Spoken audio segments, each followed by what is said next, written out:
The protest that we saw yesterday was in Rio de Janeiro, outside of the iconic stadium there, Maracanã, and about 1,000 people were there to protest against the World Cup. And what they see is these excessive expenditures on stadiums, $3.5 billion to be exact, to refurbish or to build these stadiums. They say that money should be spent on health and education.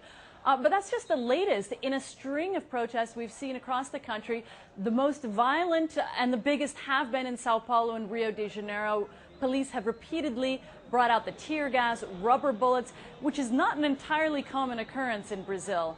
We've also seen protesters responding or going out there with rocks, burning buses, smashing windows. So we've seen violence on both sides, but I think it's fair to say this is really much more than just a hike in bus fares at this point. What we hear from Brazilians over and over again is that they're sick of paying for something and getting nothing in return. And public transportation is just an example of that. They want to charge more, for example, for buses in Sao Paulo that don't take you anywhere, that take you 3 hours to get there. People are saying, why do we have to pay more if the service isn't getting any better?